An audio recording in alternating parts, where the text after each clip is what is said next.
कुरान में अल्लाह ने ऐलान किया ना, इन्नल्लाह ला यगफिरु युशरका बिही व यगफिरु मा दून ज़ालिका लिमन यशाउ। शिरक को अल्लाह कभी माफ नहीं करेगा। शिरक के अलावा जिन गुनाहों को चाहेगा माफ करेगा, जिनको चाहेगा सजा देके फिर जन्नत तो मिल जाएगी ना। मुशरिक की सबसे बड़ी दलील पता क्या है? शिरक क्यों कर रहे हो भाई? देखो ना, जैसे सदर को मिलने के लिए MNA MP की ज़रूरत है, वज़ीर आज़म को मिलने के लिए उसके किसी नौकर चाकर की ज़रूरत है, छत पे चढ़ने के लिए सीढ़ी की ज़रूरत है। तो अल्लाह तो इतनी बड़ी ज़ात है, मैं तो गुनाहगार हूँ, मैं तो डायरेक्ट अल्लाह को कैसे पुकार सकता हूँ? अल्लाह तो मेरी नहीं सुनता। पढ़ कुरान सूरतुल बकरा, वइज़ा सअलका इबादी अन्नी फ़इन्नी क़रीब उजीबु दावतद दाई इज़ा दआनी। जब भी मेरा बंदा मेरे बारे में नबी तो इसे सवाल करे, इसको बता दे मैं बंदे के इंतहाई करीब हूँ, जब भी मुझे पुकारेगा मैं उसकी पुकार का जवाब दूंगा। रब कुरान में सूरतुल बकरा में कहे कि मैं पुकारने वाले की पुकार का जवाब देता हूँ, और मैं कहूँ नहीं नहीं मैं तो गुनाहगार हूँ, मेरी तो रब सुनता नहीं है, तो फिर क्या कुरान गलत है या मैं गलत हूँ? एक और दलील पेश करता हूँ, शायद कि उतर जाए किसी के दिल में मेरी बात। नमाज में इंसान खड़ा क्या कहता है? इय्याका नअबुदु व इय्याका नस्तईन। काश कि हमने नमाज का तर्जुमा ही पढ़ा होता, नमाज को तर्जमे से समझा होता, तो कम अज कम शिरक से बच जाते, कब्र के अंदर मन रब्बू का जवाब दुरुस्त दे देते। नमाज में कह दिया मैंने खड़े होके इय्याका नअबुदु व इय्याका नस्तईन, ऐ अल्लाह तेरी ही इबादत करता हूँ, तुझ ही से मदद मांगता हूँ। क्यों? मैं तो गुनाहगार था, मेरी तो अल्लाह सुनता नहीं था, मुझे तो अल्लाह को पुकारने के लिए किसी वास्ते की ज़रूरत थी, किसी पीर बाबे की ज़रूरत थी, किसी कब्र के ऊपर सजदा करने की ज़रूरत थी। मैं कब्र वाले से मांगता, कब्र वाला अल्लाह से मांगता, वो अल्लाह कब्र वाले को देता, कब्र वाला मुझे देता। मेरा तो नज़रिया ये था ना। तो फिर नमाज में खड़े होकर इय्याका नअबुदु व इय्याका नस्तईन क्यों बोला?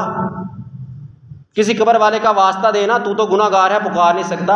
और रब्बे काबा की कसम, नमाज में खड़ा इय्याका नअबुदु व इय्याका नस्तईन पढ़ता है, रब तेरी सुनता है। तू गुनाहगार है तब भी सुनता है, तू नेक है तब भी सुनता है। तो फिर नमाज के बाद किसी कब्र पे जाने की जरूरत नहीं है।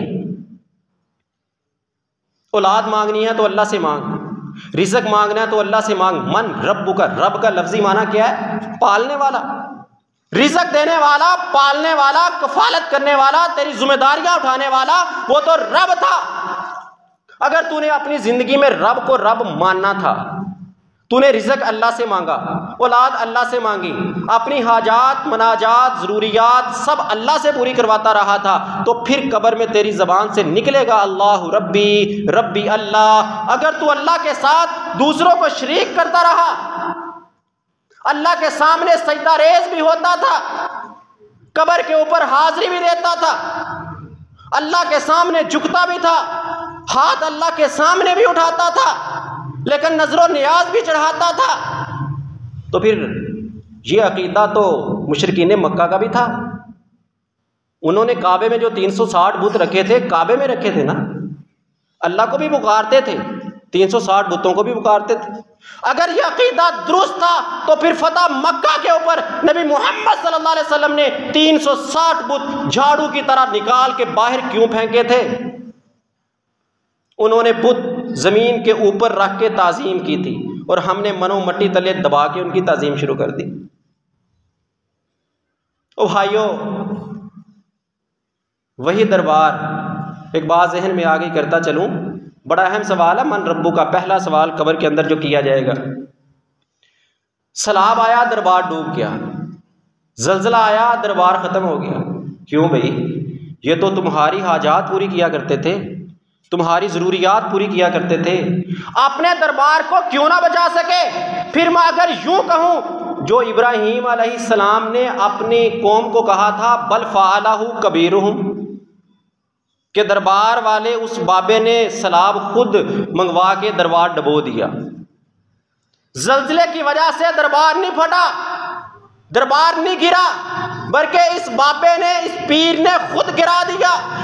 वही जवाब जो इब्राहीम अलैहिस्सलाम ने अपनी कौम को दिया था, बल फ़अलहु कबीरुहुम हाज़ा, ये खड़ा है बड़ा तुम्हारा बुत, इसने ही तोड़े होंगे, इससे पूछ लो।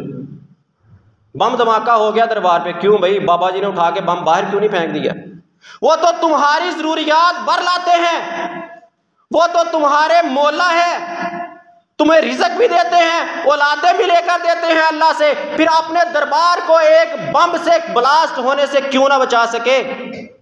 तू दरबार पे गया, तेरी लाश गिर गई, तेरा लहू बहा, तेरे दांत टूटे, तेरा जिस्म के टुकड़े हुए, क्यों? तू तो अपने आप को सलामत रखने के लिए गया था, अपनी मुश्किलात को बर लाने के लिए गया था, फिर जब वहां जाके मुश्किलात का शिकार क्यों हो गया? हमारी दलील पता क्या होती है? अभी शिरक छोड़ दो, कब्र में पहला सवाल मन रब्बू का होगा, उसमें फेल हो गए तो हमेशा के लिए नाकाम हो जाओगे। नहीं यार, हम नहीं छोड़ सकते, मेरा बाप भी करता था, मेरा दादा भी करता था। यही जवाब इब्राहीम अलैहिस्सलाम की कौम ने दिया था, वजदना अलैहा आबाउना लहा आबिदीन। छोड़ दो भी शिरक, क्यों नहीं छोड़ते? नहीं, हमारे आबाओ अजदाद भी ऐसे कहते थे, इन्हीं की इबादत वो किया करते थे, हम इनकी इबादत नहीं छोड़ सकते, हम नहीं छोड़ेंगे इनकी इबादत। अकीदा मुशरिकीन कौम का, इब्राहीम अलैहिस्सलाम की मुशरिक कौम, उनका अकीदा भी वही जो आज मेरा अकीदा है, वजदना अलैहा आबाउना। हमारा भी यही होता है ना, नहीं बाप दादा का दीन है, मैं नहीं छोड़ सकता। और भाई बाप दादा तेरी कब्र में नहीं जाएंगे, कब्र में तू अकेला जाएगा, तेरी दौलत नहीं जाएगी, तेरे अहलो अयाल नहीं जाएंगे, तू अकेला होगा, मुनकर नकीर होंगे, सवाल आएगा मन रब्बू का। अगर तू मुआहिद था, एक अल्लाह को मानने वाला था, शिरक से बरी था, अल्लाह के अलावा किसी से नहीं मांगता था, तो फिर तेरी ज़बान से निकलेगा रब्बी अल्लाह, रब्बे काबा की कसम, वरना तेरी ज़बान बंद हो जाएगी।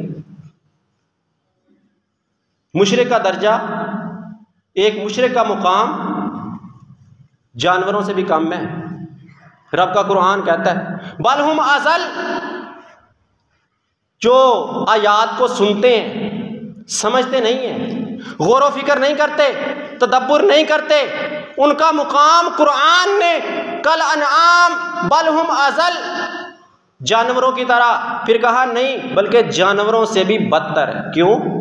आखिर इतना बड़ा ऐलान अल्लाह ने क्यों कर दिया कि एक मुशरिक जो अल्लाह के दर को छोड़ के गैरों से मांगता है, उसका मुकाम, उसका क्यों इतना गिरा दिया अल्लाह ने? पढ़े सूरतुन नहल आयत नंबर 48, 49, 50, इन तीनों आयतों में अल्लाह ने इस बात का तज़किरा किया। फरमाया लिल्लाहि यसजुदु मा फिस समावाति व मा फिल अर्ज़ मिन दाब्बतिन वल मलाइका। ये ज़मीनों आसमान में जो कुछ है, ज़मीनों आसमान में, तुम्हारे ये दरो दीवार, तुम्हारे जानवर, दरख्त, चरिंद परिंद, हैवानात, जमादात, ये सब लिल्लाहि यसजुद, अल्लाह को सजदा करते हैं, अल्लाह को पुकारते हैं। हत्ता कि ये दरख्तों के सायों का झुकना, दीवारों के साए, यही सूरतुन नहल आयत नंबर 48 में अल्लाह ने इस बात का ऐलान किया। ये भी अल्लाह को सजदा करते हैं, तुझे ये झुकते हुए, लपकते हुए, लहराते हुए नजर आते हैं, हकीकत में ये अल्लाह की इबादत कर रहे हैं। एक दरख्त, एक जानवर, तुम्हारे घर के जानवर, गाय भैंस बकरी, हत्ता के तुम्हारे जानवरों की हिफाजत वाला कुत्ता, वो एक अल्लाह को सजदा करे, अल्लाह के सामने झुके, दावा मेरा नहीं, कुरान का है। सूरतुन नहल आयत नंबर 49 पढ़ के देख ले, लिल्लाहि यसजुदु मा फिस समावाति व मा फिल अर्ज़। अगर मैं अल्लाह को छोड़ के गैरों को सजदा करूं तो रब्बे काबा की कसम मैं नहीं, रब का कुरान कह रहा है कि मेरा मुकाम इन इंसानियत से गिर के जानवरों से नीचे हो चुका। फिर कैसे बोलूंगा कब्र में मन रब्बू का जवाब? कैसे निकलेगा मेरी जुबान से रब्बी अल्लाह? नहीं निकल सकेगा रब्बे काबा की कसम।